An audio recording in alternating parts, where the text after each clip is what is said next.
Hello, welcome to Leading with Purpose. My name is Mark Porteous. My guest today is Lyons, founder of Ignite Your Business and a master of turning your message into a brand that connects and converts. She helps purpose-driven entrepreneurs clarify their voice, build authentic websites, and grow with confidence. Lori, welcome to Leading with Purpose. Thank you, Mark, for having me. I'm excited to be talking about purpose. We should have been hit record like 30 minutes ago when we just started chatting and hanging out. I know, right?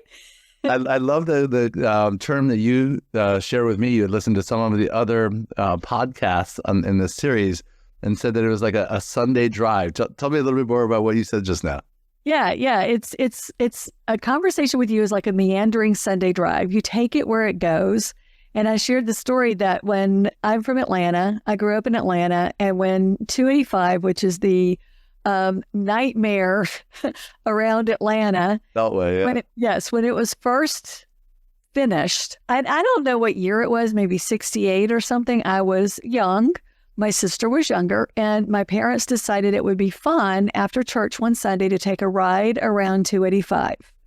Now, if you're 6 and 10, that couple of hour ride took 7 weeks. It was forever.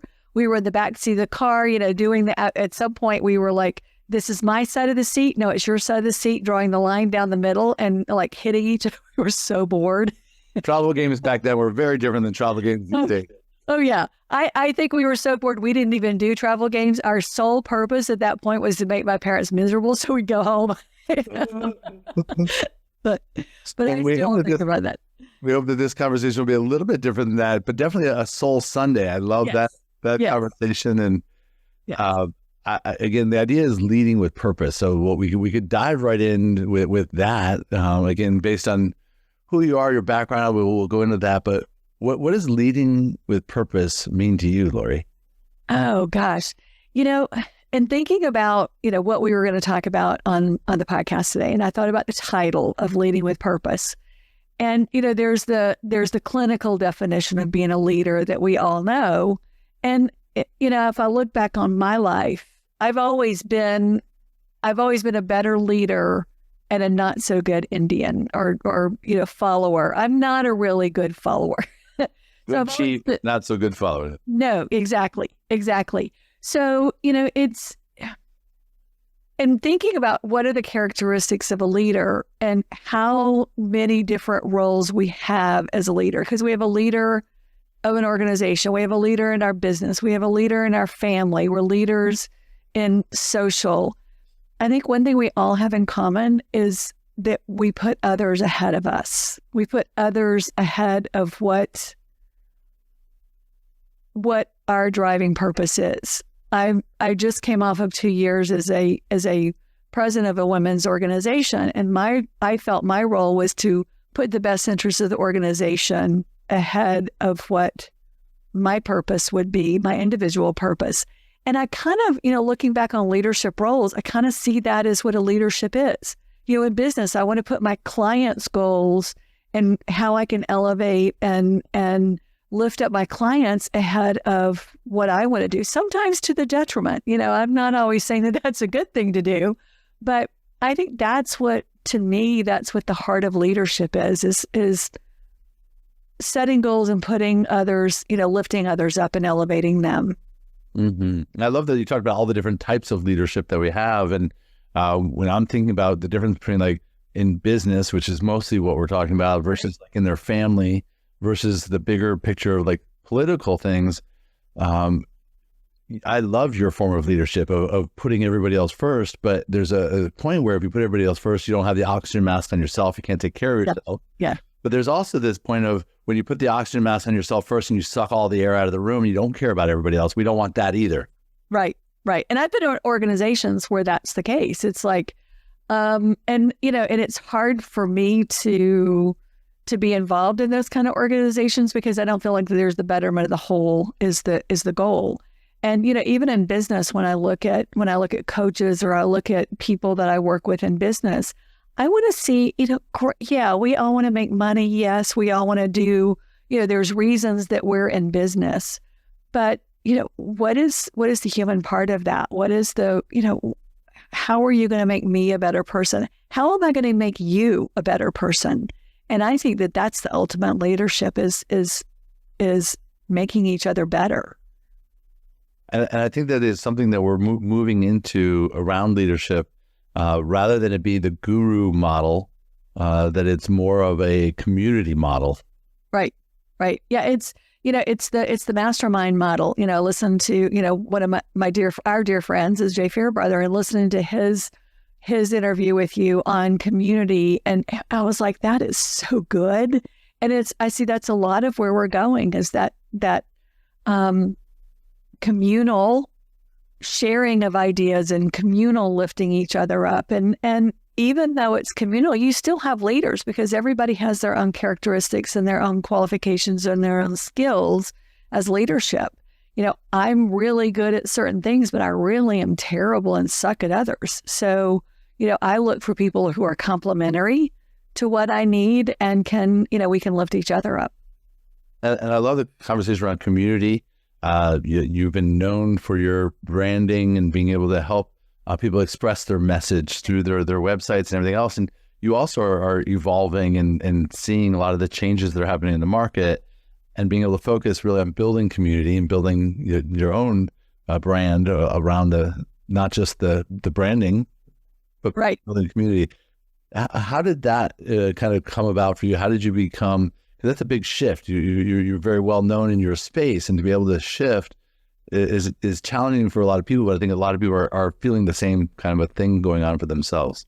Oh, yeah. And it's a very scary shift. That's one of the things we were talking about before we hit record, is how scary of a shift it is, because you get into this comfort zone. It's like, oh, look, it's something that I've been wanting to do for several years. And it's when you get into that comfort zone, it's so much easier to say yes to something that you're comfortable with than to say, I can't do that because I'm doing this really uncomfortable, scary thing, so I don't have bandwidth for this comfortable thing. And that's kind of where I am right now. Is I've discovered over the years that one of the things I'm really good at with working with my clients is working on their messaging and working on helping them elevate their business and doing other stuff besides just the website.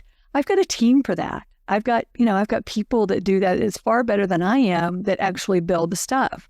So the more I thought about it, the more I thought, this is what I'm really enjoying doing these days, is doing helping them pull out who they are and who they work with and what do they really want out of their business. A lot of business owners I work with are in this midlife space. They're me 12 years ago when, at 52, I was floundering and saying, I've got to figure out this business thing. And it just I fell into this. So that's my sweet spot right now, is working with that midlife business owner and helping them come to this conclusion and take those big, scary, audacious leaps. But yeah, when we're talking about the scary, we're talking about courage in particular, and the courage that it takes to do that. And I think a lot of people are being called to courage, whether they want to or not right now. There's a lot of shifts that are happening globally and in our industry in particular as experts, and how we show up, whether that's social media or AI. And so courage is necessary, and it also has great benefits and great rewards on the other side. Yes. And I think that traditional coaching model is shifting and changing. And I think that's for entrepreneurs out there and people in your audience who are of that age, that season of our life where we don't necessarily want to do that hustle and grind and that bro marketing that's so popular and we see all this stuff about, because a lot of us, we want to have a business. We want to have a successful business. We want to put our gifts out into the world, but we also want to play with our grandkids. We want to travel with our spouse. We want to do the things that we've earned the right to do at this point in our lives, but yet we don't want to give up working. We don't want to give up this business. And I think we're causing a lot of conundrum within a lot of the business owners now who are my age, who are, I feel guilty when I'm not working this weekend. And I've had people say that to me, I didn't work this weekend, and they said it like somebody's killed the dog. Like they feel guilty about it. It's like, great. I spent this past weekend reading a book, and it was not a business book.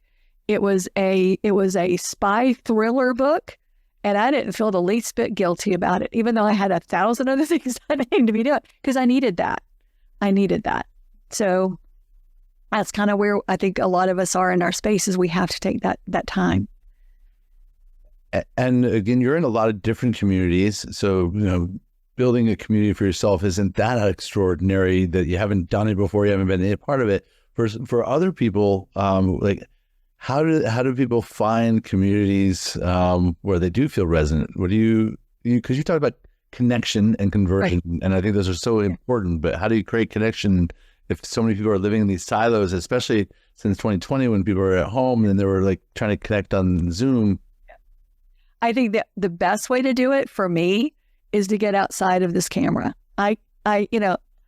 Mark, you and I live, 700 miles away from each other, and this is the only way we can, but we met in person.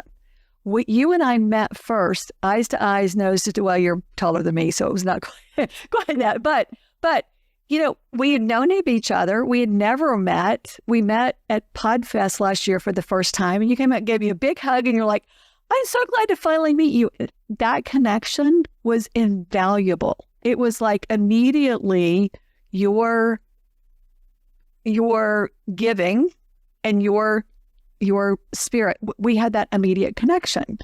And then we connected further on a business cruise, and, a sandbar. On a sandbar, having fun, sitting there talking about everything under the sun for an hour while, the catamaran was a few minutes away. That kind of connection is hard for me, is hard to do on a 2-inch by 2-inch square. So I would say to people that are saying, I need to make connection, go find it.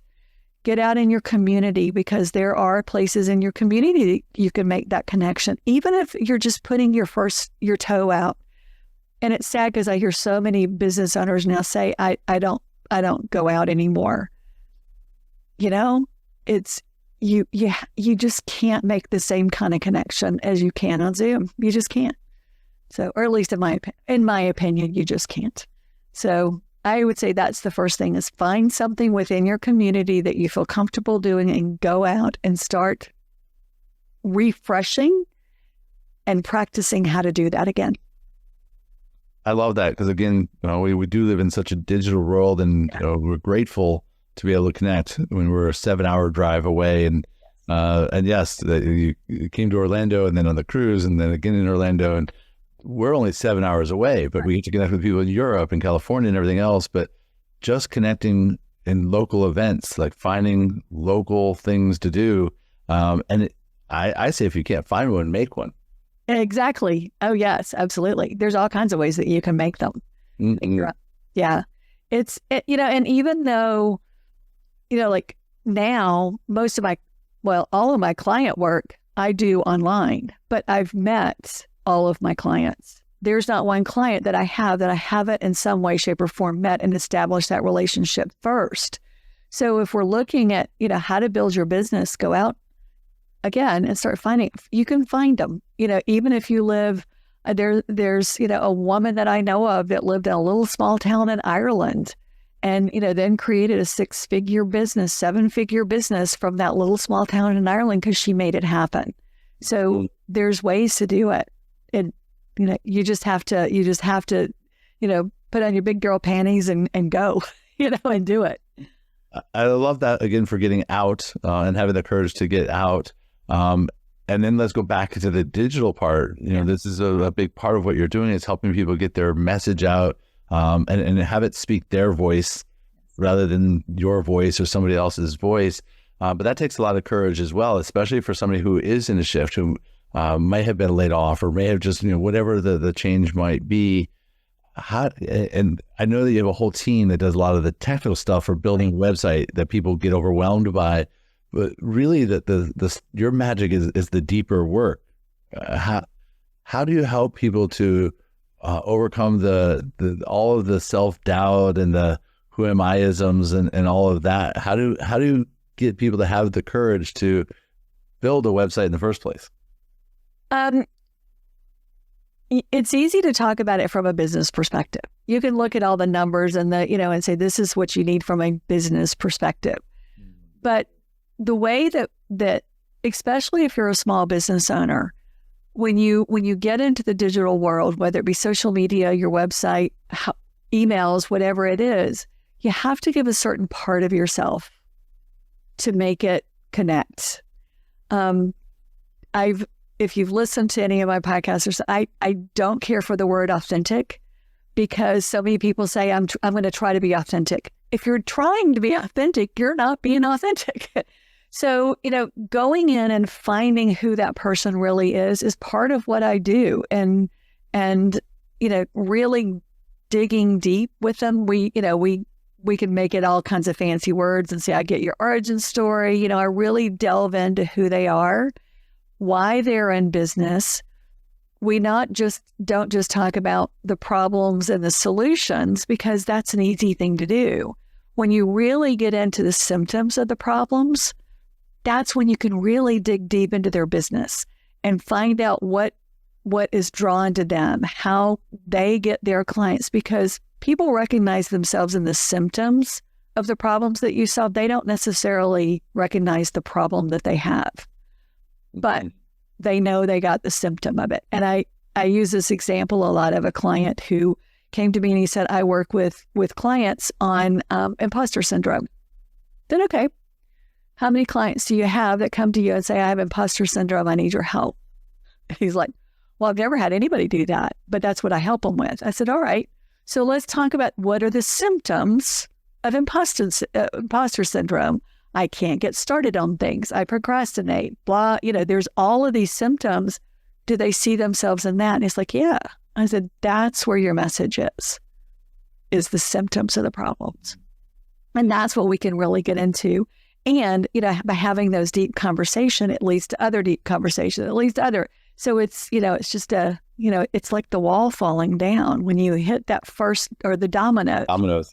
When you hit the first domino, the rest of it falls because you get into a really good vulnerable place and you can talk about things that are really important to you and, and deep. So, and that's always very cool, very fun. Talking about deep, important conversations and sometimes all by yourself. You mentioned a podcast. You've got a new podcast that's going to be coming out, but we'll just have to, how many podcast episodes do you have of your current show? What is that again? It's right. I will be coming up on 300 episodes. I started this in, I think, 2022. I launched it on April Fool's because that was my own personal little joke. I love it. And I did guest interviews, and then I followed up immediately with an expert interview because my goal for my podcast was I wanted to elevate my expertise and get myself and do some visibility. What I discovered was I had a lot of content, and I was moving away from that guest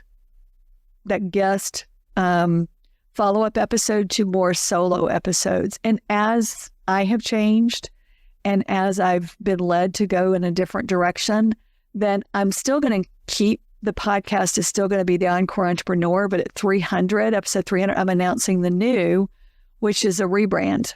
It's still going to be the same, but it's Midlife Business Academy because I love teaching and it's going to be more of a teaching thing, but I'm also going to bring back some guests because I really miss having guests.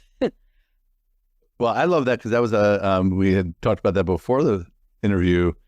I want to start doing more solos. I'm like, oh my gosh, I can't believe that yes, I should be doing a lot more of my own content, but I do love these conversations. It's literally fun to be able to have the one-on-one. And so you're moving from the 300th episode of Encore Entrepreneur to Midlife Business Academy. So $299 will be the Encore Entrepreneur. 300 is announcing Midlife Business Academy.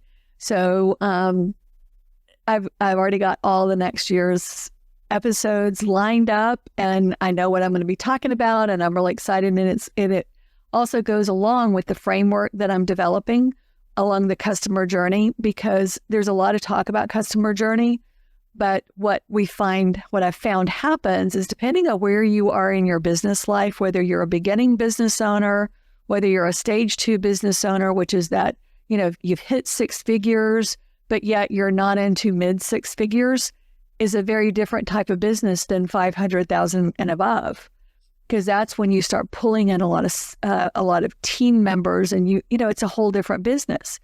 So that initial 6K to 250, here's the things that you should be doing. If you're running Facebook ads and you're not a mid 500 figure business, you don't need to be running Facebook ads necessarily. That may not be where you need to be in your business.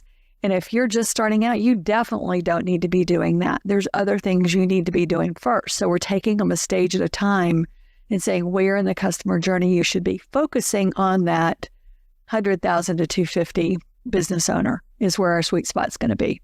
So that's what we're talking to. That's beautiful. I love, again, knowing where you can be the most help in moving the needle, but also helping other people identify the same thing for themselves. Like, where is it that you really want to be focusing your energy? Yes. And it doesn't mean that if you're a 500, a 50,000K business owner that you can't get value from it. But it's you take that with a grain of salt, because you're not ready for some of this. And, and some of this you may have already done and be doing it successfully. And that's where you should be in this stage of your business. I think, and we hear so much online about you need to be doing this and you need to be doing this. And, I mentioned earlier, tongue in cheek, with the bro marketing, there's a lot of that out there that is not relevant to a lot of business owners. And we feel that pressure that we have to do this because somebody said this on Facebook, or somebody said this, standing in front of their jet, in their Rolls Royce pulled up to the jet that they've rented, saying this is what you have to do. And that's not true.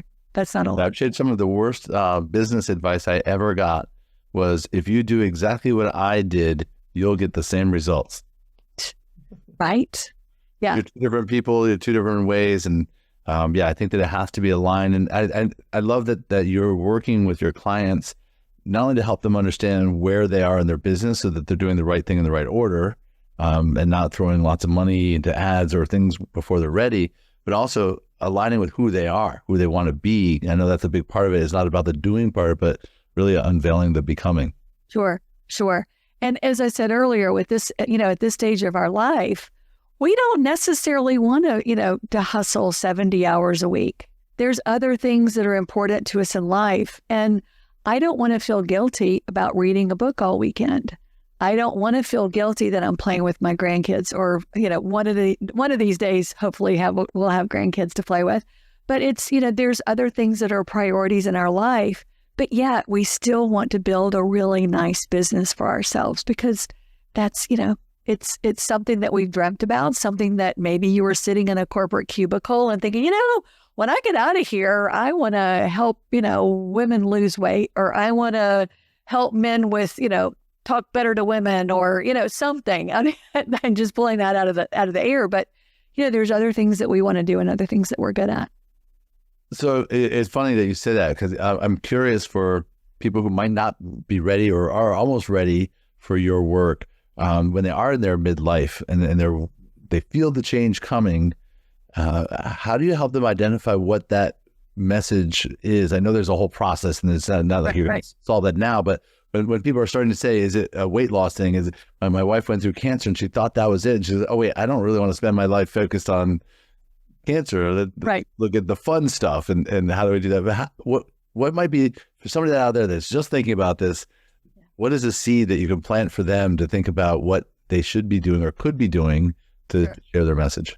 Well, it's interesting, because when you look at somebody who's going to start something new, the first thing that they will say in general is, but I don't know if I've got enough experience to do this, or I don't know if I know enough to do this. That, talked about that imposter syndrome was at the head, that like, oh, I don't know. Will people pay me for this because, I was an actuarial and, in my corporate career.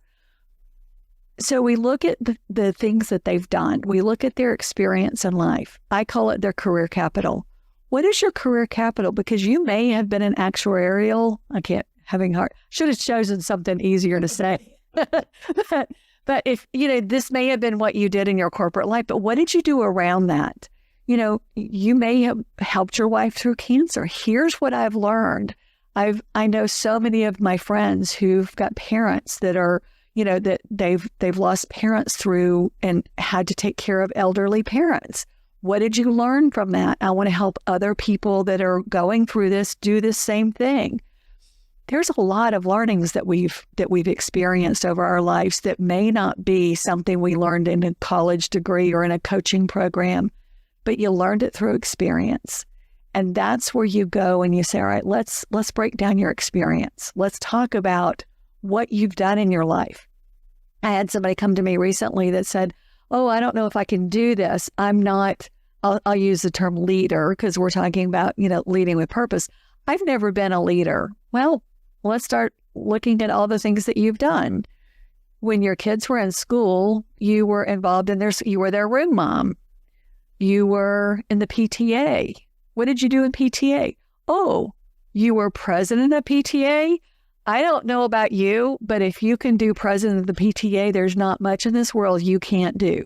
So, I did for 3 years, I know. Absolutely. So you start looking at all of that and you start breaking down the gifts that you learned from when you were doing what you were doing that you weren't paid for.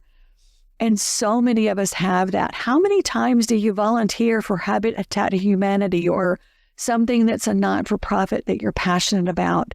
You may have, my son was in Boy Scouts. I was the, assistant Cub master. And when he was in Cub Scouts, I put on a really unattractive uniform and got up there and made a fool of myself in front of 125, first through fifth grade boys. If you can do that, it's like, why can't I make a TikTok video? I mean, when you look at what we've done in our lives, some things now don't seem so scary. I love that comparison because I think a lot of parents can compare it to like, oh yeah, I'll go on a field trip and dress up in a clown costume if I have to, but wait, go on a TikTok video and speak from my heart. I know, right? Right. And that's, I'm talking, let me do the little Blake Shelton pointing my finger at myself because I'm, had a conversation with my VA this morning about putting myself out there and, when am I going to get her video? So it happens to all of us. Well, Lori, I'm so grateful to be on this journey with you. And I love watching you evolve and your clients. And I'm curious again for just the last word. If somebody is thinking, yes, I'm ready, what would you say to encourage them to take the next step? Whatever that might be for them. I would say close your eyes and take the step because it's just like, it's like somebody says when we were thinking about having a child, well, when I can afford it, you're never going to be able to afford it. So you just got to do it. Sometimes in our lives, we just have to close our eyes and do it and take that step, take that leap of faith, because there's all kinds of things in this world to support you. You just have to find it, ask for it, and support will come. This is a very generous group. This is a very generous community. And ask and you shall receive because it's out there. I think that's a really important one. Ask and you shall receive. So many givers are very good at helping other people, but could use a little bit, work on their ask muscles. Absolutely. Absolutely. And that's ASK muscle. Absolutely. ASK muscles. Having an ask and asking for support isn't always easy when you're the one who's always giving the support. Oh, I find it's very hard to do that. So yes, I totally relate to that statement. So yes, expand the ask muscle. Expand the ask muscle. Yes. Lori, again, so grateful to be on the journey with you. Thank you for being here on Leading with Purpose. I'm excited for the next evolution of your podcast, and we'll have links down below how to connect with you and everything else. I am just very, very grateful. Anything else you want to say before we say goodbye? Mark, as always, and in about 2 months we'll be on a sandbar again, having a cocktail in the ocean, and I look forward to continuing the conversation, if not before. So thank you for having me. Absolutely. Let's make waves together. There you go. Thank you so much, Lori. Thank you for listening. Again, we appreciate your comments, so make sure to post down below and we'll make sure to respond to every comment. Bye for now. Thank you for joining us on this episode of Leading with Purpose. We hope today's conversation has inspired you to lead with purpose and make a meaningful impact. If you're ready to discover where you stand on your leadership journey, I invite you to take the Soulful Leadership Assessment. It's a powerful tool to help you align with your leadership style and your true purpose.